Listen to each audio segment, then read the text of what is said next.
recording is actually working, which I appreciate so much because yesterday my class, it was not working. It didn't matter what I did. I stopped and restarted the meeting and reloaded everything several times, and it just was not happening. So it's rather um, exasperating. You will notice that I am fur free today. My wife mentioned the other day that she had never seen me without the face fur, so I shaved it off. Can you guess what the first question she asked was? How quickly can I grow it back? I did this once when my kids were little, and I remember them crying and shivering with fear when they saw me. So it's kind of sad. Now I am. Let's see. There we go. I'm just clicking a couple things.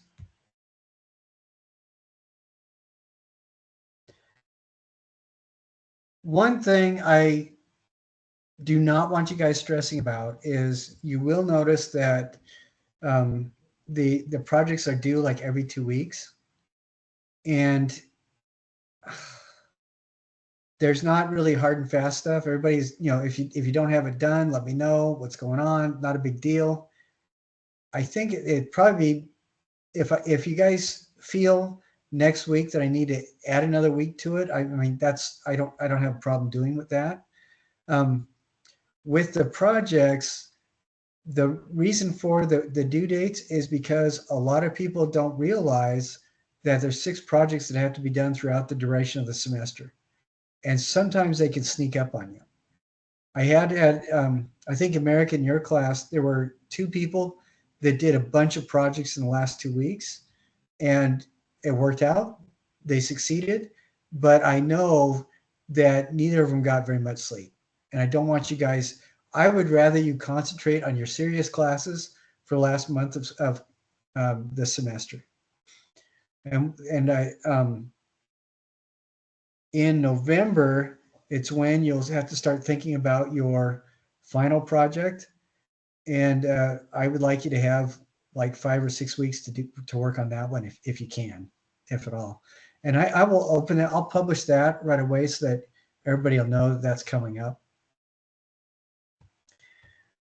Now, have either of you done a project that you've spoken about for the second project? Have either of you talked about your second projects?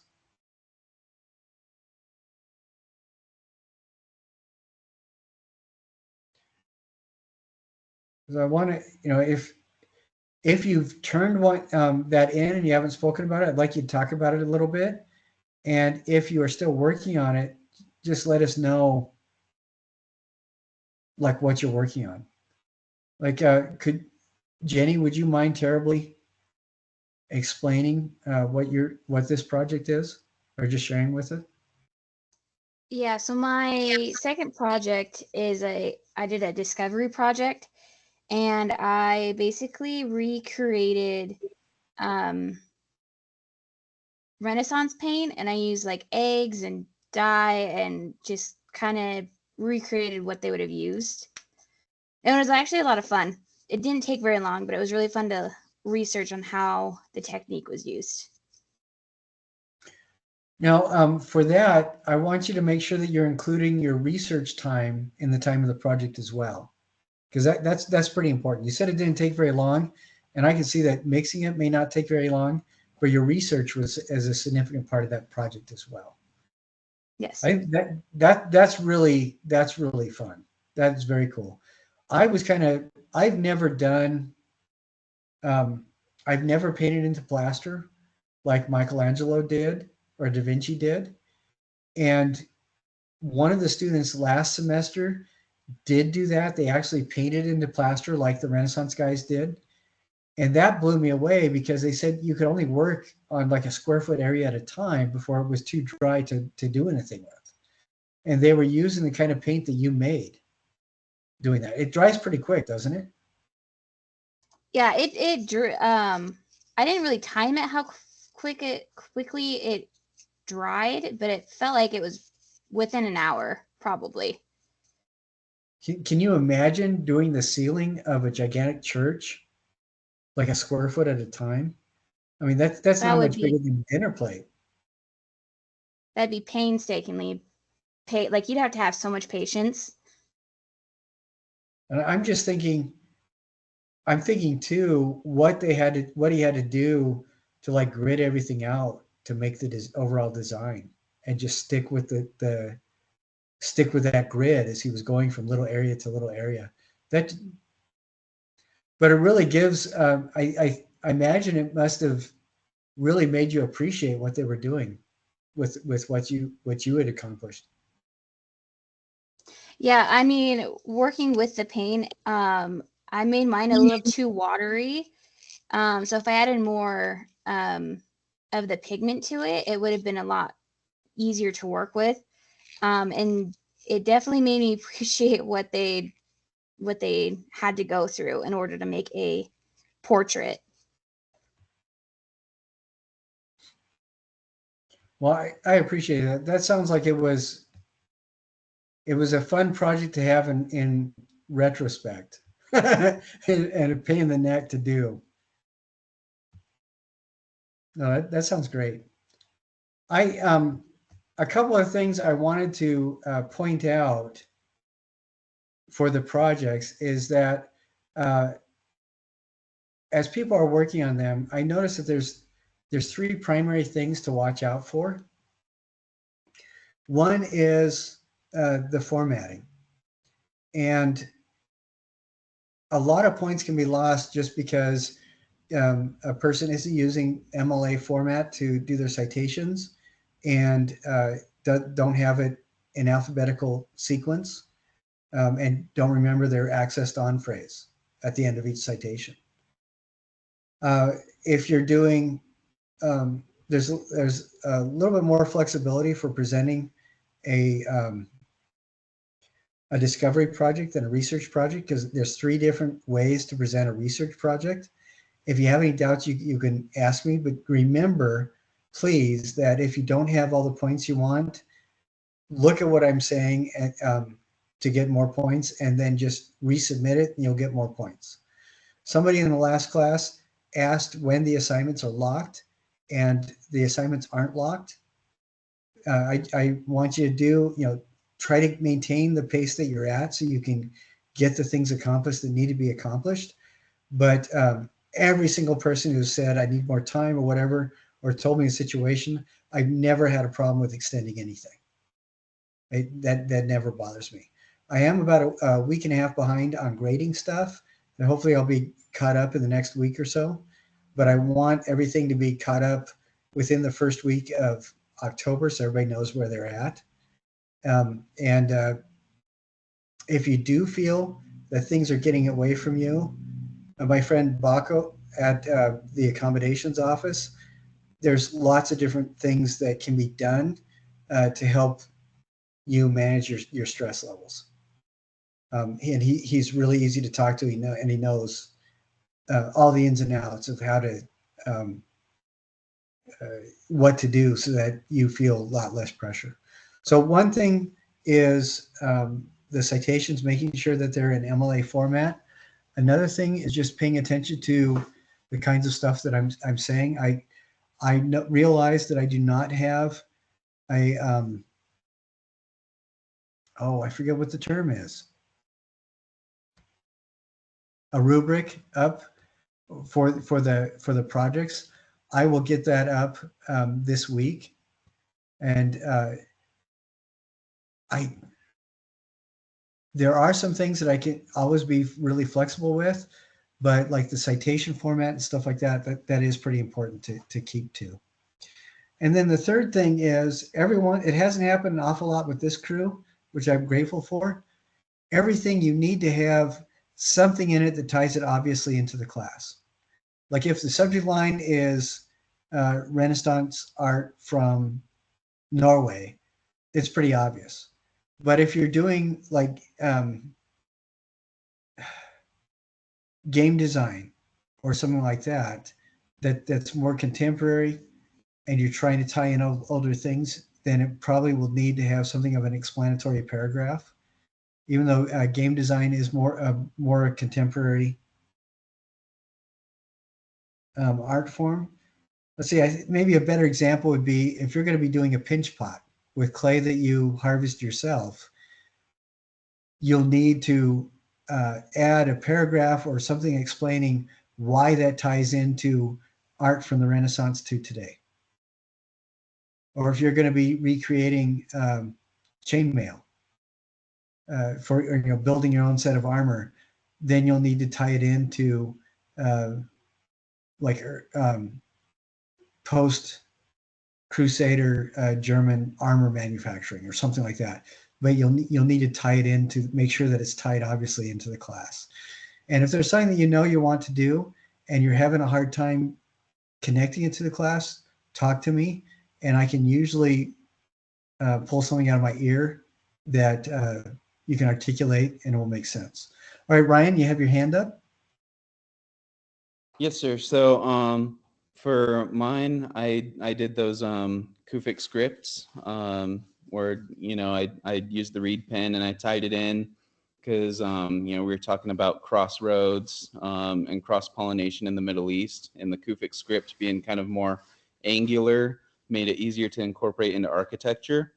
And in addition to doing like a project that took way more time than I thought it would, I did like a 500-word kind of essay thing within the PDF that I turned it in with. Is that overkill? Did I with the project, can I just kind of say that this is why I did it, or did I do way more than I needed to? I think that's perfectly reasonable to do that, to explain why. I think the biggest thing I'd be looking for is if you can connect it to work done after 1350. As long as you can justify it that way, then we're good. So if and an example of that would be just something that demonstrates its use in architecture after 1350. And that'd be great. All right. Any other questions? Any other stuff? But that's a perfect question. That's exactly the kind of stuff that's important to ask. All right. The subject of this week is Baroqueness. That my favorite line in Beauty and the Beast, the complete and total dad joke. If it's not Baroque, don't fix it. My children stopped watching Beauty and the Beast with me after the 7th time I said that, which was a win for me. That was great. But what I want to do is we're going to talk about Baroque and why it is we're going back to Europe. We're going to specifically talk about what makes Baroque different than the Renaissance. The Renaissance generally goes over between 1350 and 1550, generally. That's what we're looking at. And Baroque generally ended the 1500s into towards the end of the 17th century. So about 150 years maybe. One thing that is kind of frustrating sometimes is I'm the kind of person, I want to know that Baroque was started by Gerald Humdinger in his shed behind his storehouse while he was growing turnips on the afternoon of June 9th in 1593. That's what I want to know. Unfortunately, art movements are not like that. They are not easily cataloged. And whatever time frame people give, it's almost always entirely arbitrary. Like, for example, there is a Met exhibit that says 1910, the birth of abstraction. There's some problems with that right away. One is Hilda von Klimt was doing abstraction in her paintings alongside her landscape paintings in the 1890s, and she influenced the men who were later credited with founding abstractionism as an art movement. But also, all the artists that we look at, is abstraction going on. You know, abstraction is this the simplification of forms to more closely align with the worldview of the artist or the community that the artist resides within. And sometimes the simplification comes because there's cultural meaning associated with it. Sometimes the simplification comes because of the material that's being used. And so abstraction has been around since humans started making human stuff. So, you know, so that's kind of an arbitrary, or that is a very arbitrary example. However, if we look at art movements as definitions or qualifications for different structures that we see within art production, then that gives me something that I can buy into. I can appreciate that. You know, what are the things that define Baroque art as opposed to its late Renaissance counterparts?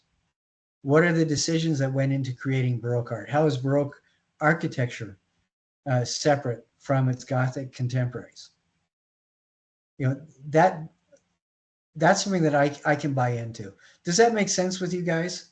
Because you will find on the internet, when you start doing researches about periods of art, there are going to be people that will write down specific dates. And at the very best, that becomes problematic. So because there are examples all over the place of artists that will do 5 different styles of art, 5 different periods. Like Van Gogh, he was an impressionist. He was a primitive realist. He was an impressionist. He was an expressionist, and he's most well known for his expressionism. You know, and he even did some Fauvist work. So he covered at least 4 different specific art periods. And but you know, he's most well known for one. And so this is a problem I want you to be aware of in cataloging stuff. And what I will try to do, I will do my best to kind of talk about the things that help those interested in cataloging this sort of nonsense into, you know, why this type of art, why this style is cataloged as this or that. Does that make sense to everybody? If you don't agree with it, that's fine. You don't have to. I'm teaching and you're not. But that's kind of the overall umbrella of justification that I'm using. Now, this comes from 1639. So this is already at a point where people have established Baroque as a style. And it's a pretty good example of what that style is. We look at a larger example of it. And I want to point out a couple things to be mindful of. And we are going to we're going to watch a video that will kind of demonstrate what the differences are. And I'm going to go back and forth a little bit between a couple different examples.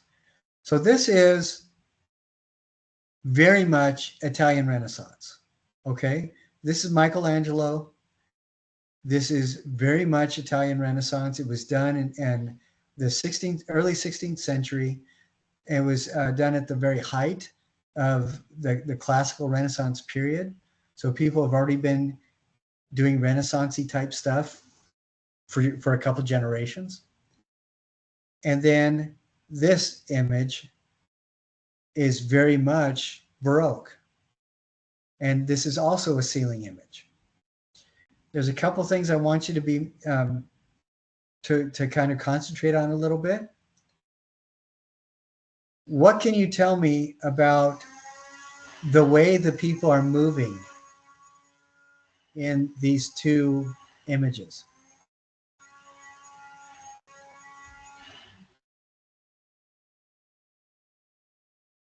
There is a lot of similarity,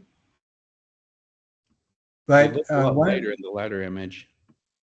What's that? they look a lot lighter in the latter image, like, you know. In this image that I have on the screen, Yeah. like they're floating. Yeah. Yeah. Okay. So there's a little bit more improbability. Maybe would that be fair? Because what I'm saying is this guy right here floating. I'm seeing these two people floating. I'm seeing this person suspended in a weird way. This person here over here floating. This is Baroque. And then on the Sistine Chapel, you look at all these guys seem to be tied to very specific architectural structures. And the only area that seems to be floating is God with his retinue of angelic folks here. Is that fair? Is that what you're pointing out, Ryan? Yeah, like, you know, right there, Adam looks grounded. He looks heavy, like his skin is going around the form of the ground that he's laying on. His, you know, he looks relaxed into the world. Whereas in the latter image, they look, you know, like they weigh less. They can float around a little bit more. Like, you know, down there in Right. the bottom right, that guy, you know, he's all stretched out, and it's like you can't really stretch out in a chair like that. You know, like it's like the world's making him the comfortable one. He's not going down into the world. Right. Yeah, I think that's a really good, solid observation. And you know, look at the other areas like these figures here. Um, they are obviously their weight is pushing against this roof right here. You know, and this woman here is obviously sitting against the ground and she weighs something. And even God, who's floating right here, this angel supporting his weight, this person's pulling up, he has his arm draped over this guy, there is still some weight going on. And then we look at the Baroque thing, this person looks like they're spinning around in the air. This person is floating on the cloud. Like you say, this guy, rather than sitting on something, he looks like he's in the perpetual process of losing his balance. You know, he looks like he's in motion rather than stationary. That's a really good observation. I think something else that I see is in the Baroque image, even though maybe these are improbable situations, they still feel like they're not moving. They feel stable. You know, and this, even if the angels are pushing God around on this cape, you know, this flying cape thing, and this ribbon is floating in the wind, it still feels like it's not a snapshot of movement so much as he's posed. And then here, what it looks like to me is there's a lot of drama student wannabes that are trying to emote as much as possible. And what we've caught is an instant in a whole bunch of activity. Do you guys see that too? Yeah.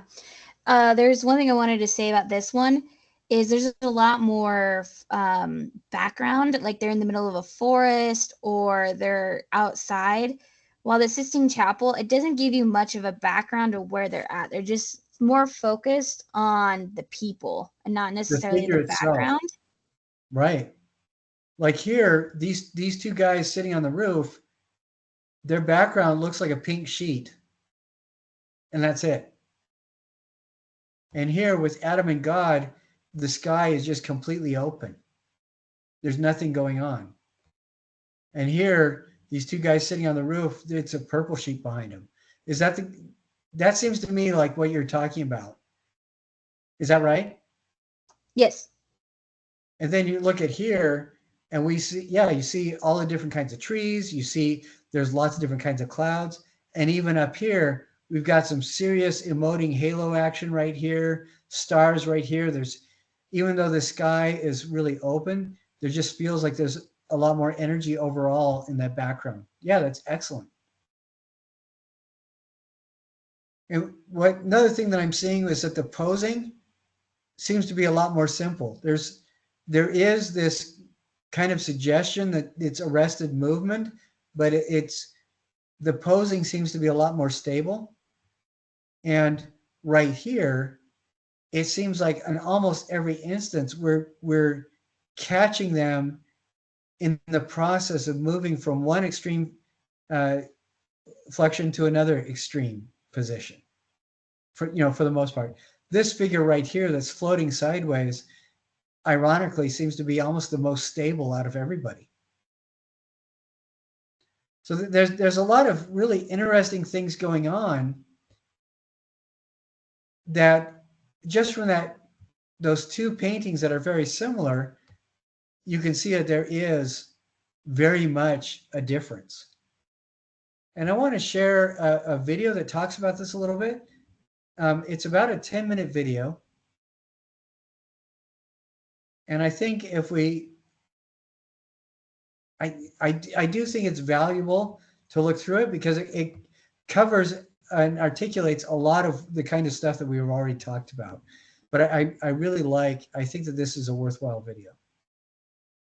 So if that's all right with you guys.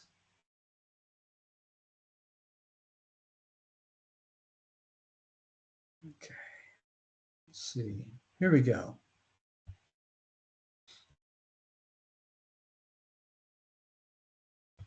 How can you look at a painting or sculpture and know that it was made during the period that we call the Baroque? How do you recognize the Baroque style? Let's start by looking at this very important sculpture by Bernini of the biblical story of David who defeats the giant Goliath. Okay, right away, this is the Baroque. We're talking early 17th century, 1623 to 24. And this is the exact same subject matter as Michelangelo's David, who is standing on top of a little plinth. Okay? So right there, it's the exact same subject matter, but there is a very distinct difference. I'm standing in front of the sculpture and I want to duck. This man is about to launch a rock. He's giving this every ounce of energy he's got. Look at his eyebrows, the way they're knit together. Look at the way that he's biting his lips. The artist is observing the human body, understands all of the naturalistic lessons that had been gained during the Renaissance, but is putting them towards an intense emotionalism. This is a position of the body that could only be like this for a split second. The body itself has broken with the stability that had been so characteristic of the Renaissance. Bernini's body is wound up and is about to release its energy. He's like a spring that's taut. And you're right, his body could never hold this position for more than a moment. We see a diagonal. And it's not just straight diagonals. These are interrelated arcing diagonals. And so there is this tremendous energy that's not only the result of the representation of his body, but it's the very forms and lines that the artist is creating in stone. And that's part of the way that the figure involves us. It moves into our space. With Michelangelo's David, we maintain a polite distance. Its ideal beauty is there for us to contemplate. But Baroque art does something different. Instead of appealing to our minds, it appeals to our bodies. It appeals to our emotions. Michelangelo's David looks like a god. Well, Michelangelo is largely unwilling to sacrifice the pure linear qualities of his figure. Notice the way in which the line of his body is almost unobstructed, whereas Bernini is absolutely willing to cross his body with his arms, with all of those diagonals that energize, but also move away from that notion of the ideal. There's another important aspect that the complexity of Bernini's composition enables, and that is a greater set of contrast between light and dark. Michelangelo's David, because he is so planar, the marble is all available to the light, and so you don't get deep shadow. With Bernini, because the form is crossing itself, you get these contrasts between highlights and shadows that further activate the sculpture. So, just as an example, look at the shadows that brow causes over his eyes. how do we see this in painting? One of the great examples is to look at the Italian Baroque painter Caravaggio. This is an amazing painting and incredibly powerful, very much like Bernini's David. We're confronted with something very close to us. Here is St. Peter, who asked to be crucified upside down because he said he wasn't worthy to die the way that Christ had died. So here we see Peter nailed to the cross. The bottom of the cross almost feels like it's so close that we could touch it. So the same way that Bernini's David moved into our space, Caravaggio is using foreshortening. But it also creates an incredible sense of instability. Look at the way that that cross is just being raised up, and we're not sure that the massiveness of Peter and of the lumber is too heavy, whether or not he may fall with a giant thud, that everything feels contingent and in motion. And here we have the diagonal of the cross, but also another diagonal formed by the back of the figure who's helping to raise the cross and the figure underneath who's raising it with his back. And so we have crisscrossing diagonals, which is also a very common feature of Baroque art.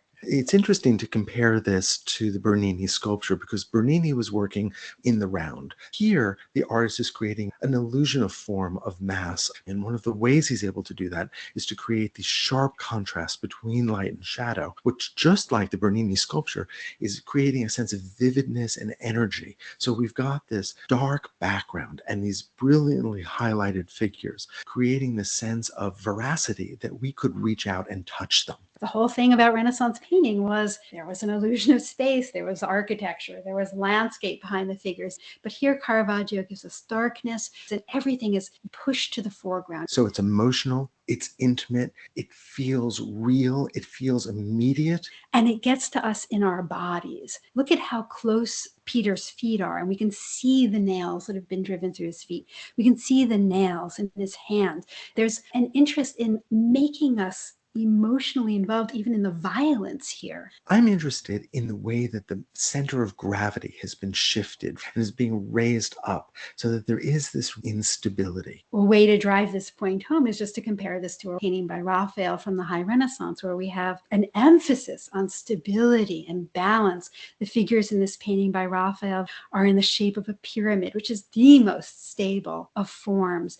There's a clear light on the figures. They're situated within this three-dimensional space. We can move from foreground to middle ground to deep background. And Raphael is enjoying the opportunity to give us as much information as he can, not only about the three figures in the foreground, but about the natural world beyond them. Whereas Caravaggio is being much more careful about what we're going to focus on. Look at that beautiful face of the Madonna. She's not a particular person. She is the divine mother of God. But Peter is an actual individual that we're seeing. This is a particular man at a particular point in his life. And there's dirt and clothes that are disheveled. And this is much more of the real world than we ever see in the High Renaissance. So all of the art that we've looked at has been Italian. Can we see these same characteristics in art that's being produced north of the Alps? We can certainly see it in the art of Rubens. If we looked at Rubens' raising of the cross, we would see a diagonal. We would see dramatic contrasts of light and dark. What if we were looking at artists who lived in a Protestant context? A lot of the characteristics we've been describing, these are characteristics that we associate with Catholic Baroque art that sought to energize believers.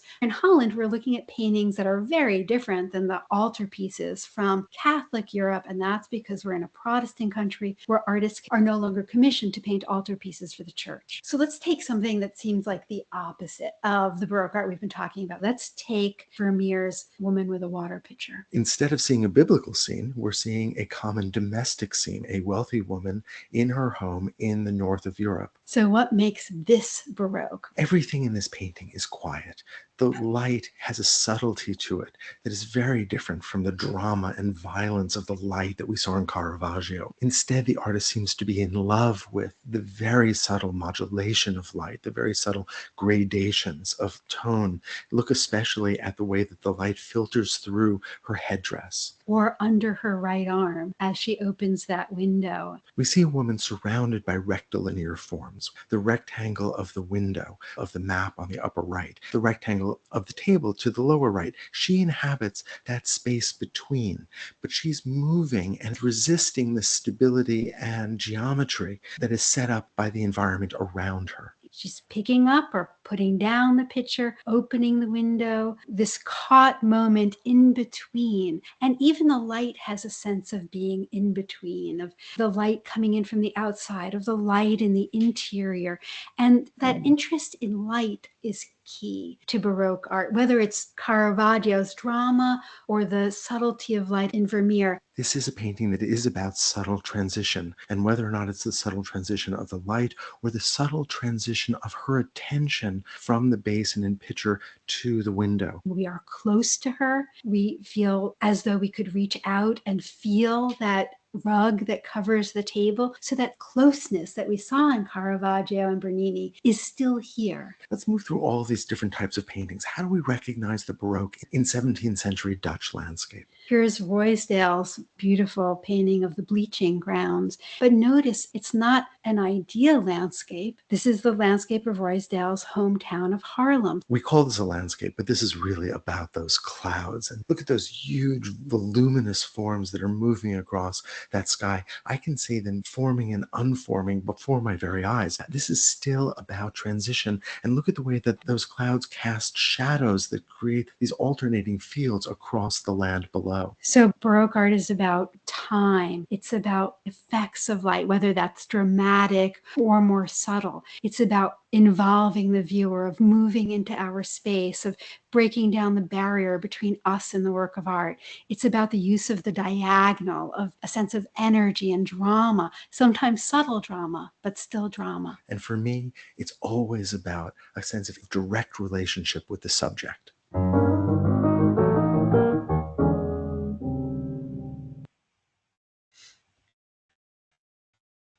I really like that because it kind of, I'm sorry, my eyes were having a hard time.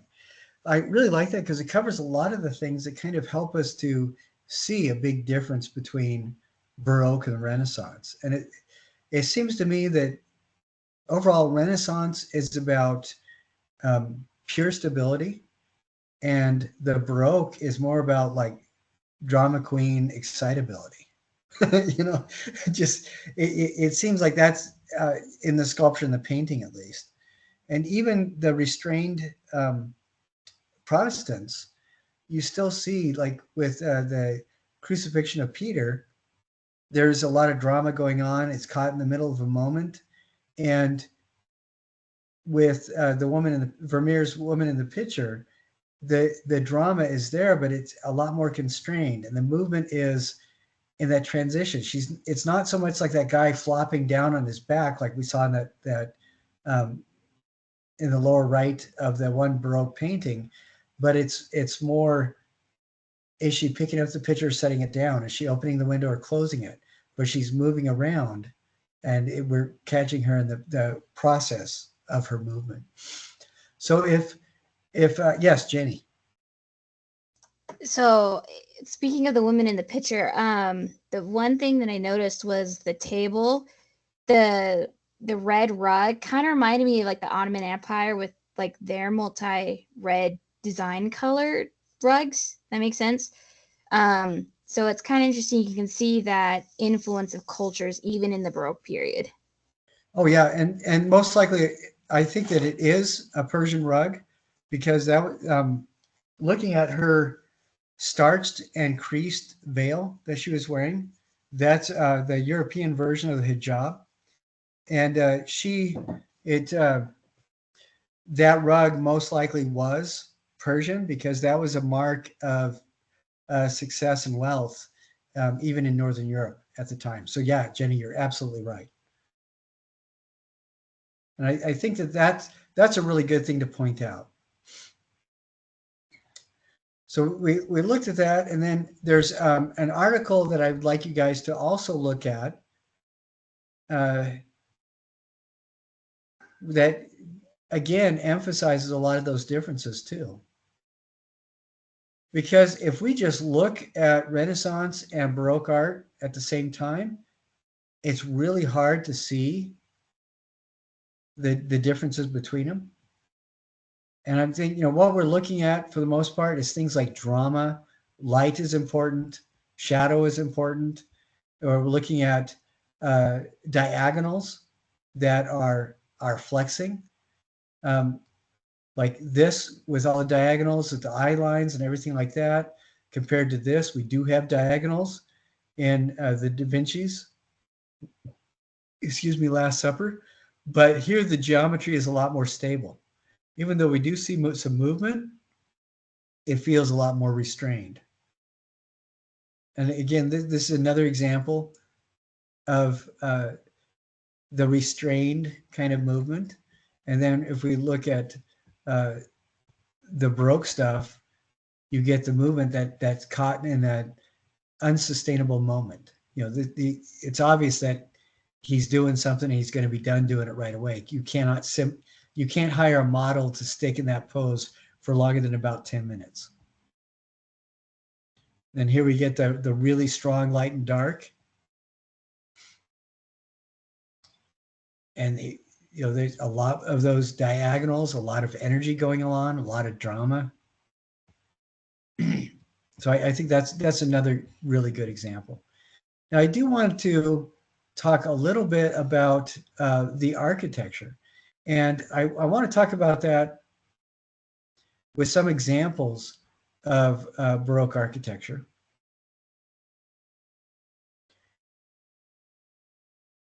And I want you to think about some of the Renaissance architecture that we saw. You know, a lot of the stuff we saw, it goes back to what Jenny said just a little bit ago.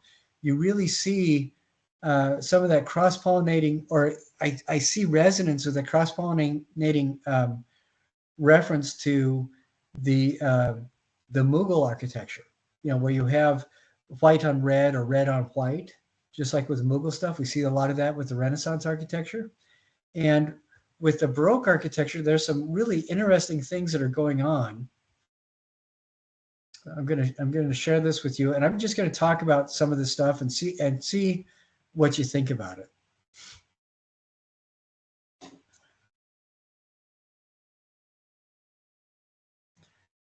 Right now, the big thing that this kind of stuff is missing is there's not a lot of red and white coming together.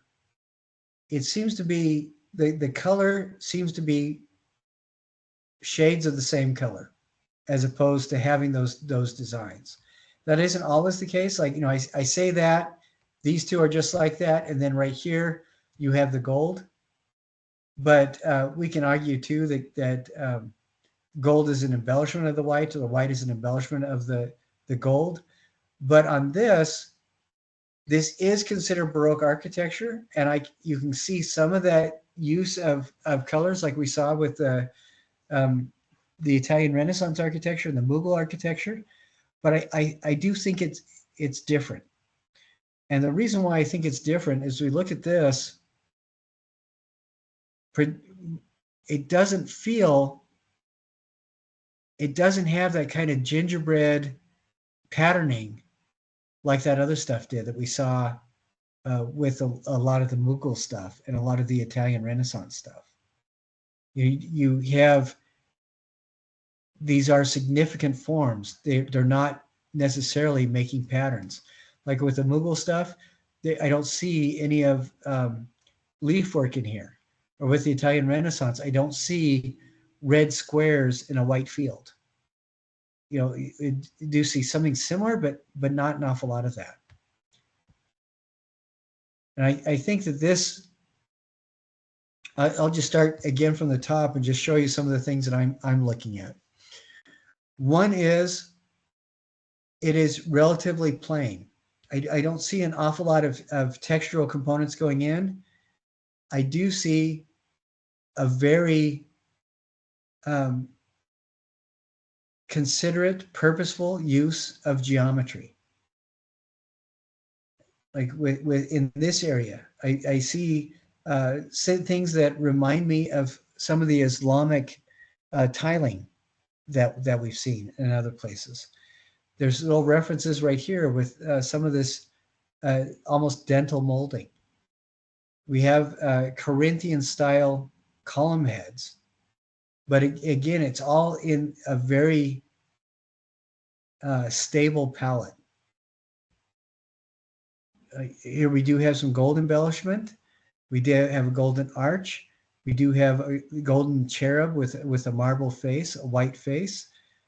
And here the design, if this square right here, instead of having a white flower in it and it all being the same color, if this square had was red, like that red sandstone, that would make me think more of Renaissance stuff, but it's not. It's carved or molded cement that's the same color as the rest of the architecture. So that the palette is very subdued. And the flourishes that you get seem to be more of an embellishment and less of an integral design, which I think is in. And some of these embellishments are quite fantastical, but it feels like almost an afterthought to this rather simplified architecture. And on here, we have, like for an example, a facade that is very straightforward and almost monolithic.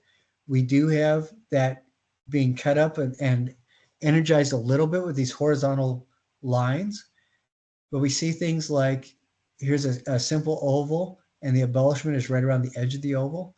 We do have embellishments here, but again, it's all the same color as the rest of the stone. We have a little facade here that is carved as an indentation almost into this area, like right here and right here. But again, it's all the same color. And so the architecture, it seems to be, for the most part, there's mostly simple forms, but you do get these fancy schmancy embellishments, like right here, right here, right here, right there, but it's all the same color. And I just think that that's interesting. And all those kinds of embellishments are traced out with a dark gray by the light gray, and then they're also traced in gold. Now, do you guys see a relationship between what's going on here and right on this one?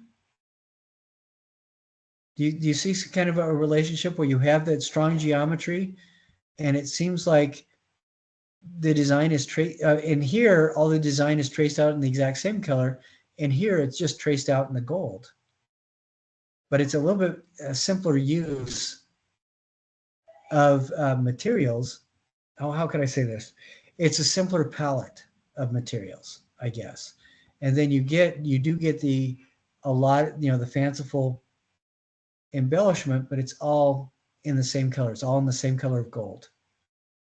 And then where the color does change, it's not real, doesn't feel to me like a very fanciful embellishment. It seems to be really straightforward.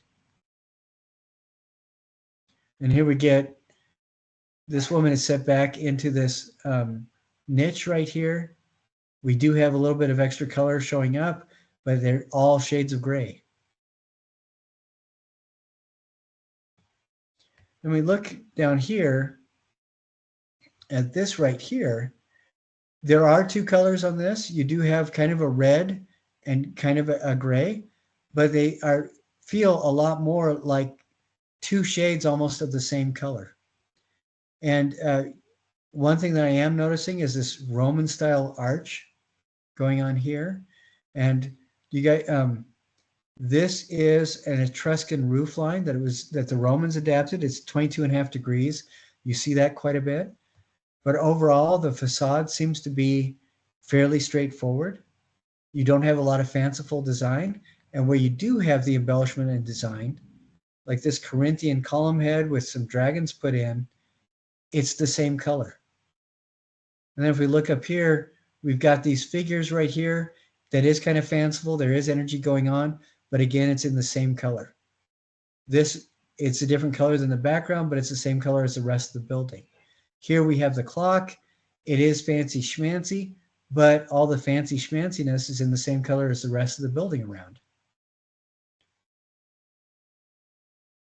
Now here, this I think is a really good example, because then you have the building itself is in shades of gray, and you have gold embellishment a lot of places.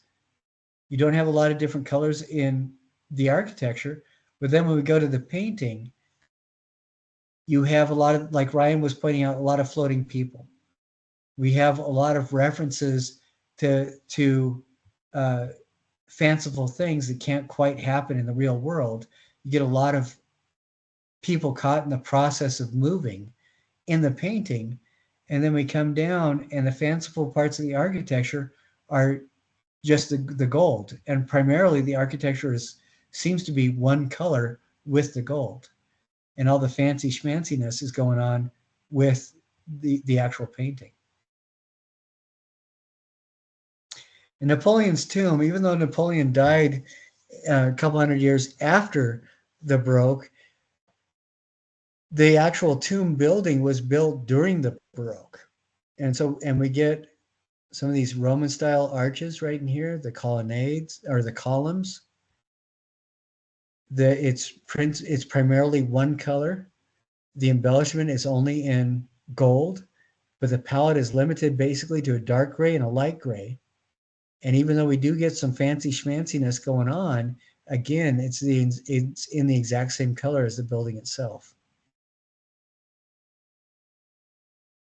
I'm gonna give me just a second here. I'm looking up something.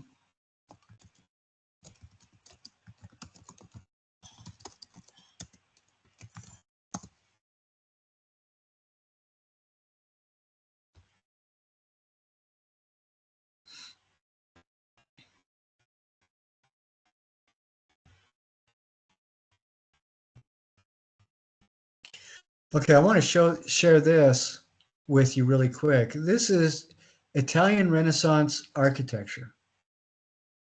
And oh, I'm sorry, it's taken a while to load up. Okay, this is what I'm talking about with the design kind of stuff. Does this remind anybody else of that Mughal architecture we were seeing in India? With the red and white stone making those designs? Okay, look at that for just a second, and then let's go back to the Baroque. This is the kind of thing I'm talking about. The design seems to be textural. It's not so much a matter of color. So we look at that, and we look at this. This is the red is being used very much to create some visual energy with the design. Do you guys see what I'm pointing out? You catching what I'm dishing out? Okay.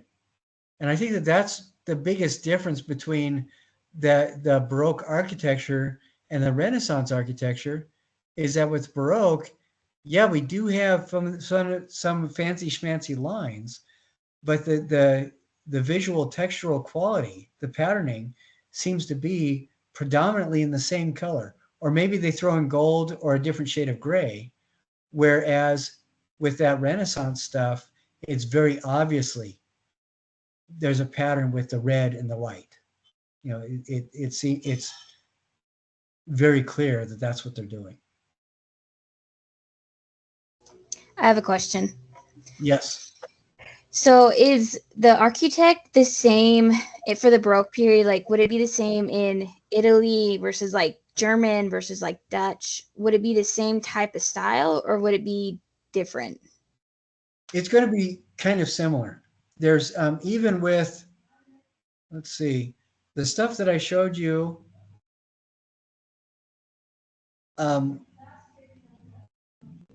What is really kind of interesting, and I think that's a really good question. A lot of the stuff that we're looking at as defining Baroque architecture is stuff that we're looking at in like around France. Let's see. So this, and in Italy. So this is in France. This is in Italy. This is in Italy. So a lot of this is a lot of this kind of stuff is south of the Alps. And then when I haven't seen an awful lot of originally Baroque architecture north of the Alps that looks like it solidly fits into this kind of model of Baroque architecture, unless it's like copies of what the Italians and the French were doing. Like a really good example of this was Ludwig's Herrenchiemsee. It was actually built in the 19th century, so a couple hundred years later, but he did it specifically to look like the Baroque architecture that was being done in France. And but there are some examples. Like there's a couple German buildings. Let's see if I can.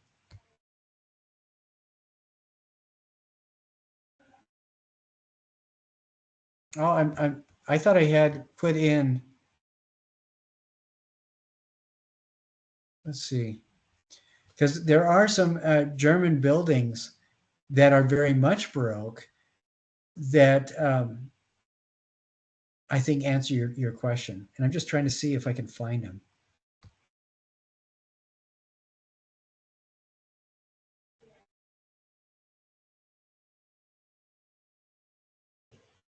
My Modern Met, this is a really good article, and talks about some of the things to look for with the Baroque architecture. I don't know if you guys can see all the ads that are popping up. Kind of irritating.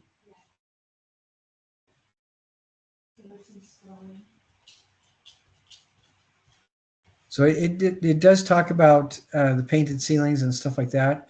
And I did see some in Germany that are from this time period. Let's see if I can. But a lot of this stuff is going to be Italian.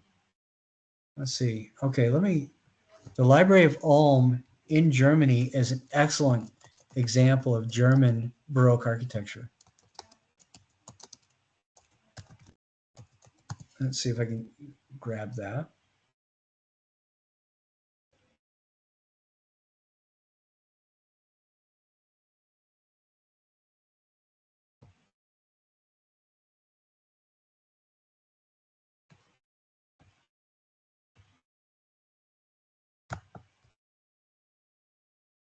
Oh, my computer, the moment, Jenny, you asked the question, my computer decided to go super slow. So give me just a second here. Let's see if we can find this. All right, here we go. This is from a tiny, tiny little town in Germany, and it's the Wiblingen Monastery in Ulm. And this is the library. So if we look at some of these images, you can really see, okay, a lot of that same kind of Baroque stuff going on.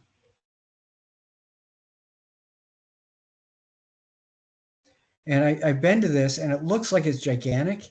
It is not. This is so tiny. It's ridiculous. Let's see.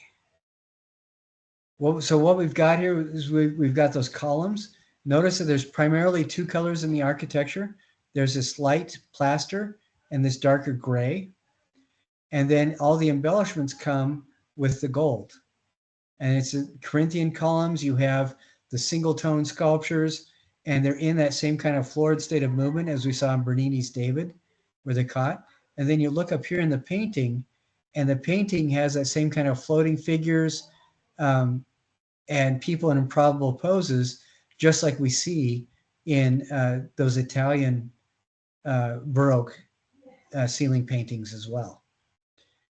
Now, the size of this, these doors, each of these doors is about 18 inches wide is all. They're tiny. And there's stairs right behind here, and then behind the photographer, there's stairs as well. And the stairs are only about 20 inches wide, and they go up so you can get on top here. And your head, I don't know if you can see my arrow in this image on the photo, but your head is like right up there. This place is tiny, but because of the way it's done, it looks gigantic. But can you see some of those elements of that Baroque architecture, like we saw in the other one, like right here, where you see it's very simple colors, where all the embellishments are gold pretty much, and then a lot of activity in the painting and probable poses, and whatever sculptures there are just in the same color as the rest of the building. So that is this is Baroque. That was Baroque architecture in Germany. So that was a really good question. And there are some other examples too, but the flamboyance of the gold and that kind of stuff is a lot more attractive to people living in and this may not sound appropriate, but I'll explain it. It's more appropriate to the perspective of people living in a Catholic-driven economy rather than a Protestant-driven economy. And one of the reasons is that the Lutheran Protestants particularly rebelled against what they saw as the extravagance of the Catholics in churches and government buildings, because that gold should be used for savings for the future rather than embellishing a church. And so the more north you go, the less of that flamboyance you see during this time period. And it's trend. You do see it some in the paintings and stuff like that, but you don't see it as much because it just doesn't feel practical to the person who is a practicing Protestant. Does that make sense? So we do see it a little bit, but it's just not as much. So that's an excellent question. So I'm going to go next to looking at some of the Baroque sculpture again. We looked at Bernini. We're going to look at Bernini's David, but we're going to be looking at some other stuff. I believe that this is also Bernini. I think this is, yeah, Apollo and Daphne. Okay, this story is Apollo is chasing Daphne, who doesn't really want to be around him. She cries out for help, and the goddess who happens to hear her cries turns her into a tree so that Apollo can't have his way with her. And you can see her transforming into a tree as leaves, her fingers are turning into twigs and branches, and leaves are sprouting. Does anybody want to guess what kind of tree she turns into?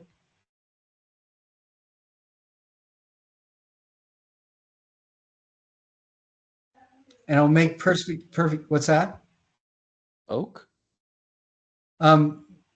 She actually, yeah, I can kind of see that. These are actually laurel leaves. And in just a profound display of ultra misogyny, Apollo crowned people with laurel leaves in honor of Daphne, who fled from him, to show that he still had control over her. And that's what, like the original Olympic athletes were crowned with, the laurel leaves. That's what that crown represents, having power over the woman that ran away. And I'm laughing because I think it's just horrible. But yeah.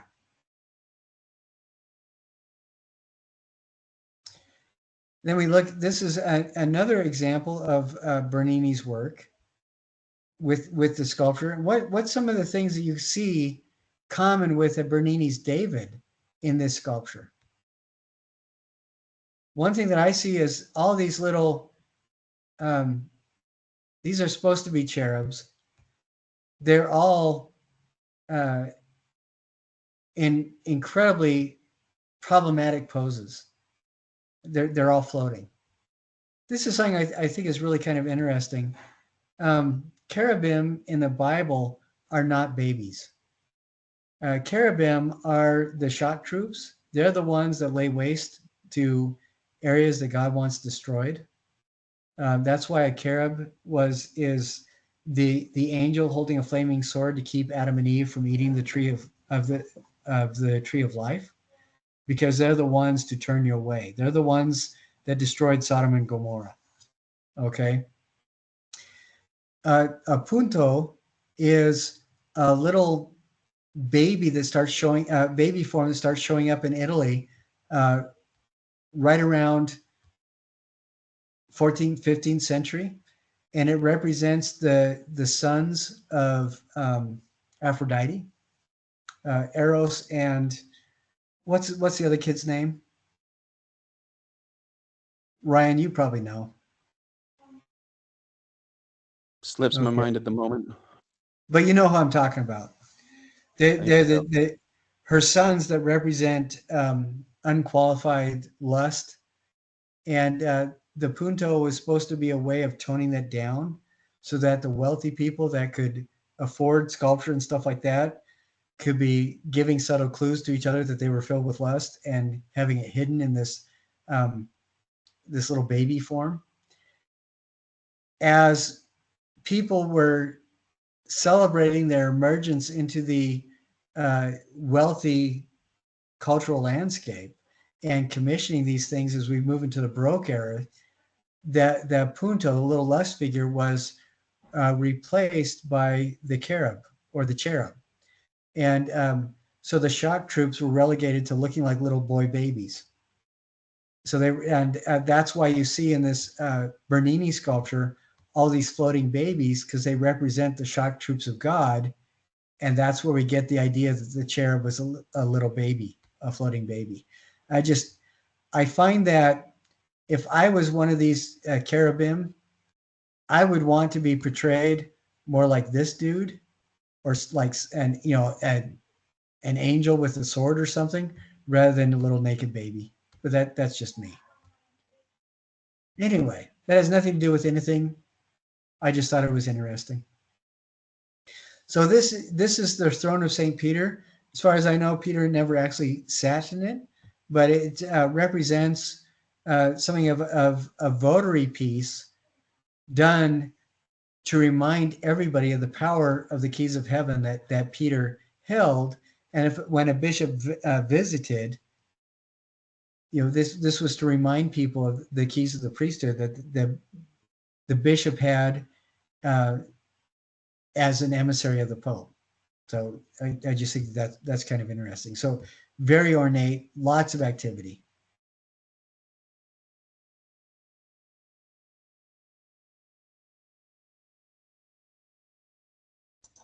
I had a question. So going back to the throne, is it one piece of stone or was it multiple pieces that they put together? Because that's a pretty massive piece to carve. It's several pieces, and this isn't the full thing. The full thing, it's actually an entire room, and in the room, it was architecturally structured to house all of this stuff going on. So you have the colonnades right here, the flat columns with those Corinthian heads. And do you remember what the acanthus leaves? Did I ever tell you what the acanthus leaves at the top represent? That's what those things are. They're supposed to be acanthus leaves. And the acanthus shows up in Corinthian column heads as something that implies a connection with divinity. Because in any sort of a desert environment, the acanthus will grow usually within 4 to 6 feet over a supply of water. And if you're trudging through the desert and you see an acanthus leaf, it reminds you or it tells you that you're saved because God's looking out for you. Because all you got to dig down, all you got to do is dig down a couple feet and you'll find the water. So it's a symbol for the benevolent presence. So this is one aspect of the throne, the marble that's part of the architectural structure. Another aspect is these columns that are full columns rather than colonnades that are mirroring these larger structures. And these are separate sculpted pieces. Then you have the throne, which is actually gold that over like stone and wood. Then you also have these structures that are most likely sculpted wood overlaid with gold. And then with all that stuff, you also have stained glass. And this is actually, this amber color is a silver stain. So it's a very expensive color to have in the glass as well. So there's architectural, sculptural, gold leafed elements, and stained glass. And that is all in the overall room that Bernini designed.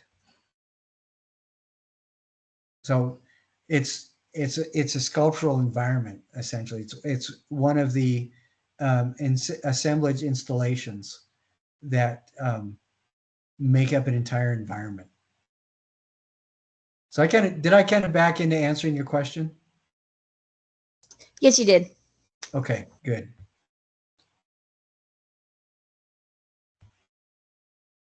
And on this you can see the gold and the silver in the structure, and then here this angel is holding a scroll that has gold lettering on a silver scroll. But again, we see these overlapping diagonals, and we see, even though this angel can read as being at rest, there still seems to be an awful lot of drama and movement, at least in the clothing that the angel's wearing.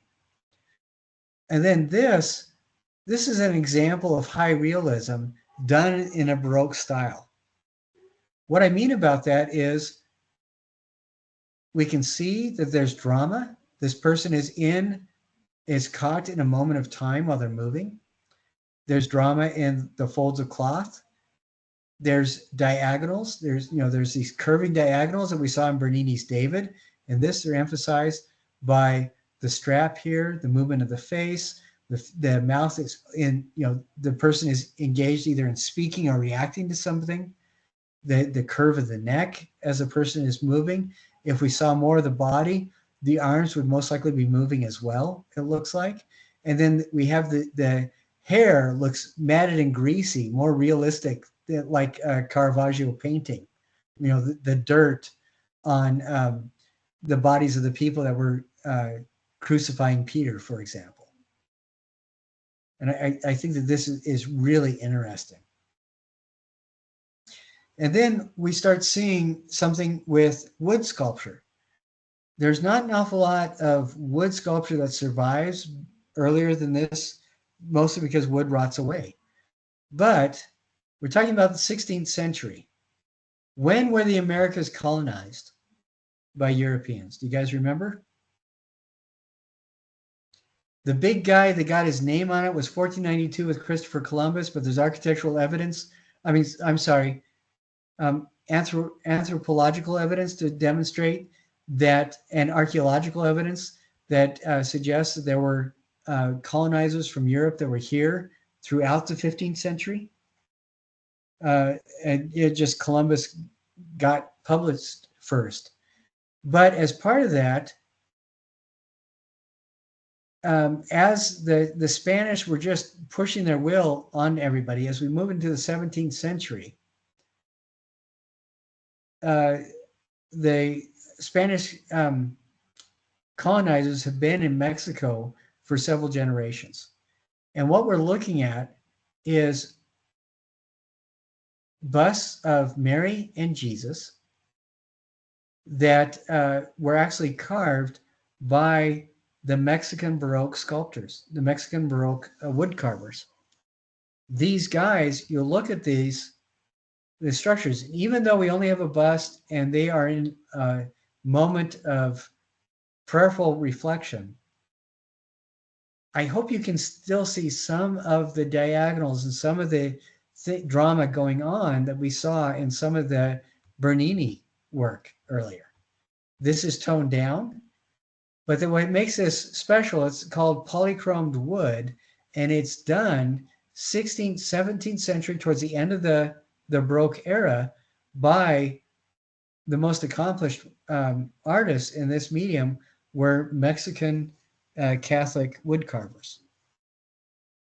And I see some really amazing stuff. Like, even though, of course, this is relatively static, we have a lot of energy going on with the robes. And you see, I hope you see a little bit of the activity in the background and stuff like that we saw in some of the Baroque painting. And I just think it's really fascinating that this was going on in Mexico. And we see that during this time period, the end of the 16th century into the 17th century, you really see that a lot of the families of Europe, you couldn't hold your water in polite society unless you had Baroque polychromed wood carving from Mexico. Did you guys know that? It's absolutely amazing. Some of the most amazing Baroque music comes from Mexico as well at this time.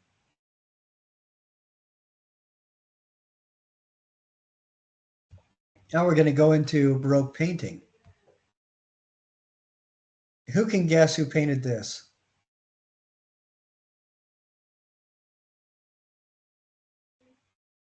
Caravaggio. Yeah. Caravaggio really set the standard for making things appear realistic and for real drama. Like here's Doubting Thomas sticking his finger in Jesus's side. And we see he's wearing a cloak that was torn right here in the seam. We see all these furrows right here. His hair is kind of matted down. And you remember, these guys have been hiding from the police for the last 3 days as Jesus was dead and in this tomb. And Caravaggio is trying to demonstrate a little bit of that. The cleanest person in the room is Jesus. Everybody else shows wear and tear. Some of the things that we in Caravaggio's paintings, and he's really used as a defining artist for the Baroque because he did so many things that belong to the Baroque vocabulary, is we see the drama of all these interlacing diagonals. We see eye lines. Jesus is looking down this way. Thomas is looking that way. This guy is looking down. His eye line crosses diagonally too. This guy's looking in as well. They're all looking at different things. I think this guy's looking at the hand. This guy's looking at this area right here, Jesus's side, where Thomas's fingers going in, and Thomas is looking at the wound itself as well, while Jesus is looking at Thomas's hand. And then we see all the crisscrossing diagonals with the robes too. All this kind of fanciful stuff going on. Most of the drama is just in the high difference between the light and dark, like the really strong shadows of Thomas's furrowed brow. And Jesus's face is the face that is the least defined by light, which I think is kind of ironic because everybody else you see very defined.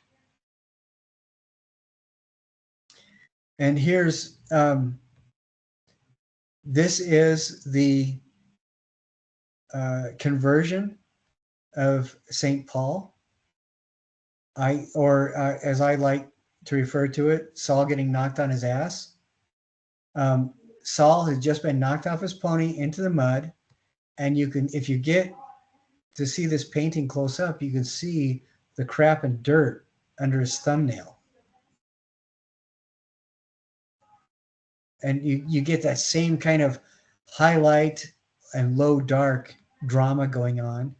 The eye lines, this guy is looking down, trying to control the horse that's going crazy, trying to keep him from stomping on Saul.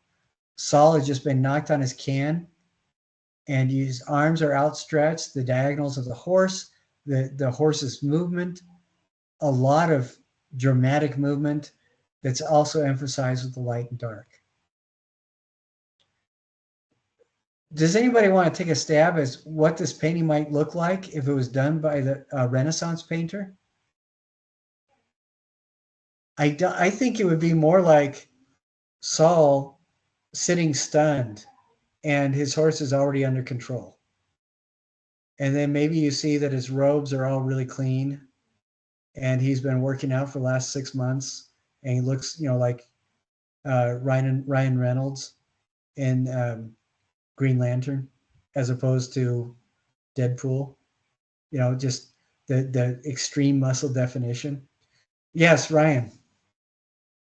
I imagine it would be a much more flat composition as well.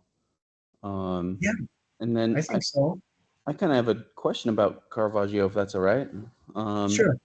So a few years ago, I saw an interesting video of a guy that recreates Caravaggio's works. He does master copies in the same way that Caravaggio did them. And it was really interesting because in his process, while he's going, the paintings look like film negatives before they get before they start looking like congruent congruently colored images. Is that real, or is that guy kind of making it up? And if so, kind of what's the thought behind, you know, doing like, blue skins and off-white backgrounds that look kind of like film negatives before you, as an underpainting, before you, do the masterwork? Well, a lot of the times, the kind of stuff that we look at, and I'm going to share the image again. In Europe at this time, paint was really expensive. Pigments for painting are really expensive. And some of the most expensive ones are blues and reds, because you're using things that are hard to get. And a lot of the times, what the painters would do and we're talking 14th century up until about the 18th century. So for several hundred years, is they would do a tonal study and then do almost a glaze with the color. And this is, you see this showing up towards the end of the Renaissance and in the Baroque, because this is when people also start using a lot of oil paint. And with oil, it's a medium that you can really make almost a transparent glaze with. And so I would, something like this, there'd be a lot of grays. And then, so the bodies would look washed out and almost like a negative. And then when they would, the red would be different layers of glaze red. So a lot of the tonal quality that had already been built up would show up underneath the overtone of almost a transparent red for this robe. And then, different shades of red for the hands and things like that, the nose, different shade of red here. And a big reason for that was that, again, a lot of the tonal values would be worked with less expensive colors, like, shades of gray. And then the color would be finished off with the more expensive varnish, which would be, or the more expensive glaze almost, which would be the reds. And here we can, this I would suspect would be the same kind of thing. And then this would look really unusual because the green would be derived by using something like a yellow for the horse with a little bit of blue over it. And that's how you get that. And so it does, if you see somebody recreating it, it looks like they're painting a film negative, and then they'll go in and add the final touch of color as almost a glaze, and it dramatically changes it. Velasquez painted a lot like that too, and a lot of these Dutch masters did the same kind of thing. And here we see this is done about 50 years after 50 years. I'm sorry, it's done about 50, 60 years after this.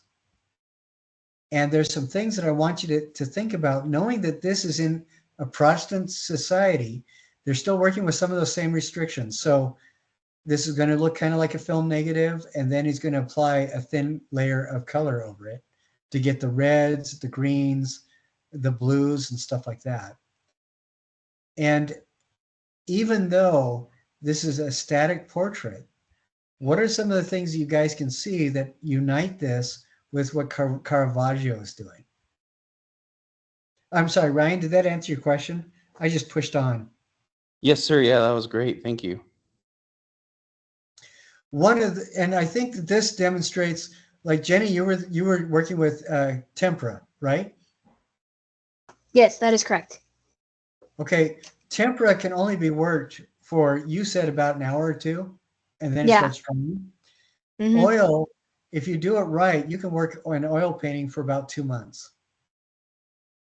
And so this is, I think it kind of lends itself to a lot of drama, a lot of high drama, a lot of diagonals, a lot of movement, a lot of detail, because people were able to work on it for so long and to fiddle with it, fiddle here and there. And then when you're all done, you can glaze over it and really work those colors in a little bit so that it feels very dimensional. And in a real sense, it is dimensional. You're layering the paint and you can see through.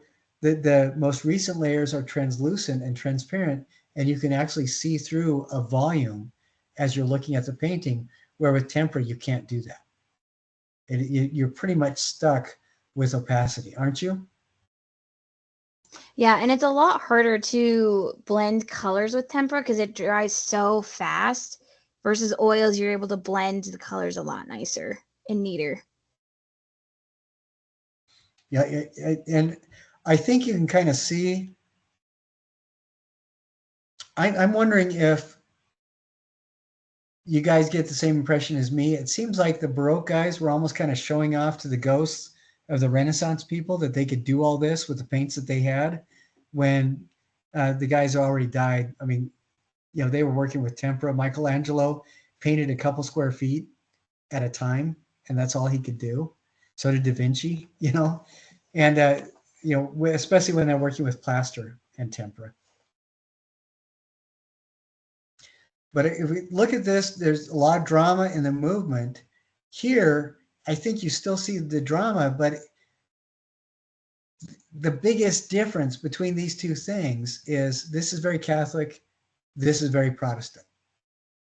So instead of all the robes and stuff like that, you have these rather dramatically shapeless dark cloaks with the white collars.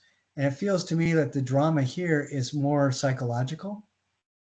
And you get those diagonals by where the people, their faces are directed and where the lines of light are. So you're getting an implied line along the surface of the table here with that expensive Persian rug draped over it, demonstrating that this is a very wealthy place. These guys are the Drapers Guild. So they're going to be showing off their wealth. And then you get the diagonals in the parquetry of the wood up here and how the light bounces off things. And you can see the remnants of the glaze still. It's the varnish is shiny on the top here of the painting. But I think there's drama going on here. It's not as thespian as this, is not as Shakespearean, but this seems to be more a drama that you would get in a boardroom with people planning. And this is more the drama you get on a stage as people are performing. But I think, I don't know, maybe it's just in my head, but I think you can still feel that a little bit. And then Rubens, he is really good at showing improbable folds of skin and almost improbable awareness of anatomy. And so you get a baby that's chubby, but you still get some of the old man folds and some of the old man fascial attachments in the anatomy, which I think is really a little bit unsettling. And even though Mary, no, I think this is Elizabeth. Even though she's still showing some of that stuff, you remember in the very first week, can you speak Renaissance? She still shows a little bit of that improbable anatomy here. She's a little bit too pale. Her neck is just a little bit too long. There's, I think, a little bit more believable feel for anatomy. And even if this angel, who is supposed to be a cherub, but is, shaped like a punto, I still see some of this old man fascial attachments under the skin here. It doesn't feel like a healthy, plump baby like we would normally think of. This guy seems to be the most probable character of all. Yeah, it says sacred family. The reason why, I think that, so this has got to be Mary and baby Jesus, and then Joseph right here. Joseph is usually shown in a brown robe. Mary is usually shown in blue. And you see that she has an overcloak that's dark blue, and she's red. Red is usually the color of sacrifice.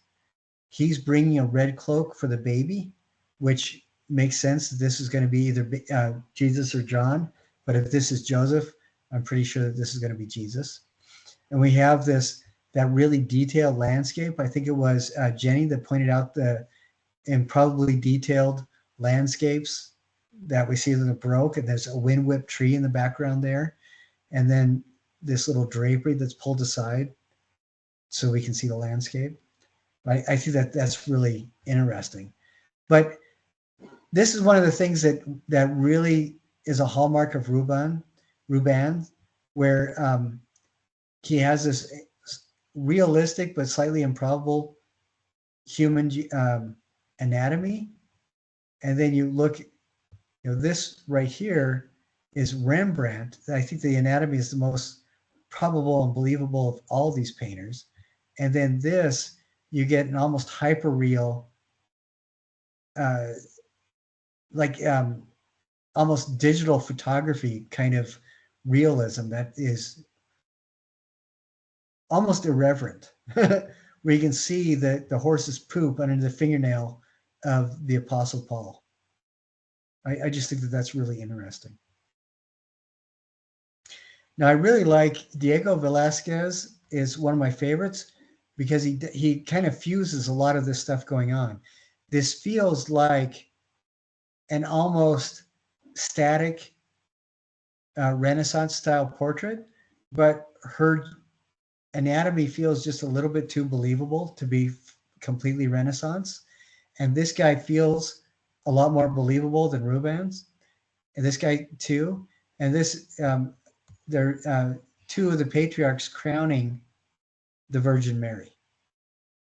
And in one of the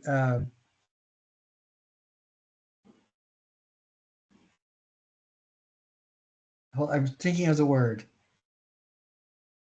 One of the doctrinal lines of Catholic tradition, Mary had she was a virgin when she conceived Christ, but then when she died, she was also a virgin again, even though she had at least 6 children in between the birth of Christ and her death. And so it was believed that she was made a virgin again in this one doctrinal tradition after every birth. Of course, at least 2 of the apostles were Jesus's younger brothers, and at least 3 of the women disciples were his sisters. So she did have several children afterwards. And that's why we'll see the crowning of the Blessed Virgin, even though she died while she was in her 60s. It's shown at the moment of her death, she is in this virginal teenager state again, just like at the moment when she conceived Christ. So, and I just think that that's really interesting, but it makes for a fascinating painting for sure. So, as we look at this, some of the things that set this in a biblical setting is we have the cherubim again, the winged little boy angels supporting Mary on a cloud. So this is kind of an improbable setting because they're all floating. We have the drama. She's not really moving an awful lot. This arm is moving right here a little bit, but a lot of that drama is the light and darkness of the folds of her cloak. And here she is wearing both the blue and the red. So the blue is a reference to her virginity and being the Queen of Heaven. The red is a reference to her sacrifice, which is the sacrifice of her son. And here we see 2 of the patriarchs. I'm thinking this is Moses, and this may very well be Elisha. I'm not entirely sure. And they're wearing purple and red robes, which link them to the divine lineage of Jesus. So they are patriarchs that are in the kingship lineage that led to Mary and Jesus. And I think it's either Matthew or Luke that talks quite a bit about that lineage. So she's being crowned. And then this right here, does anybody know what this represents?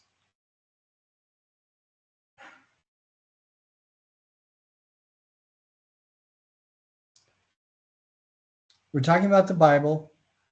We're talking about Christian interpretation of the Bible. What does a dove represent? It usually represents the spirit, like the Holy Spirit. Yes, exactly. And what does this make you think of?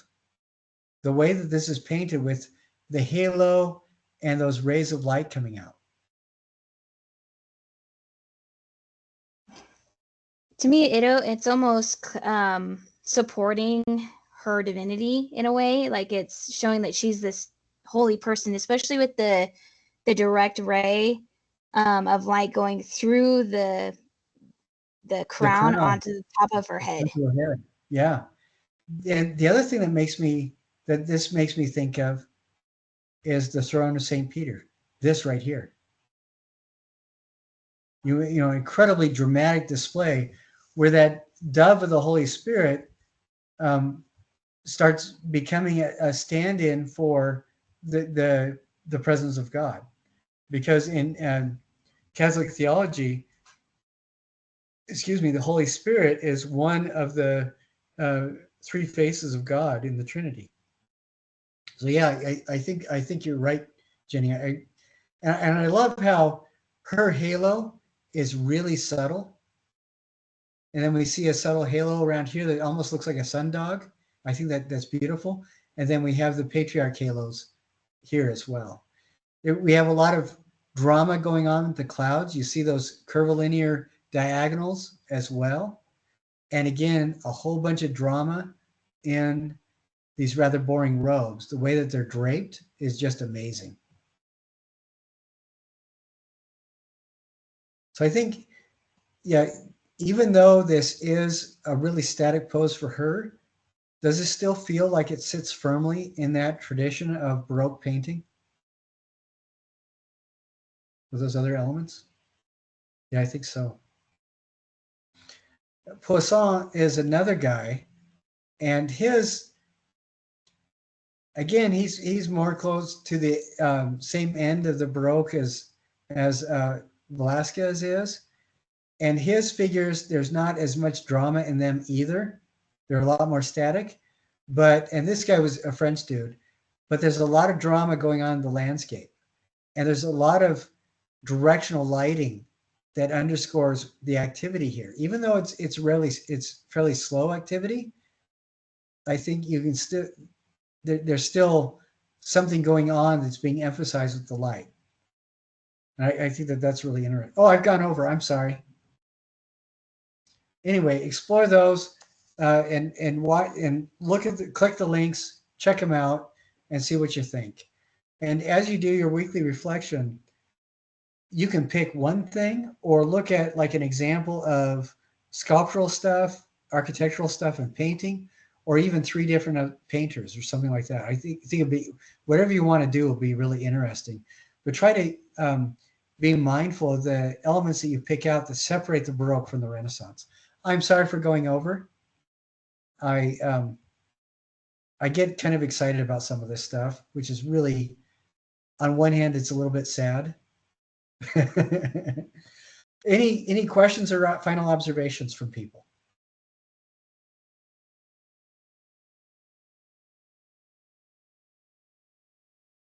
All right, good. I hope you guys have a wonderful weekend and wonderful week, and I look forward to visiting with you again on Thursday. Thanks for coming tonight.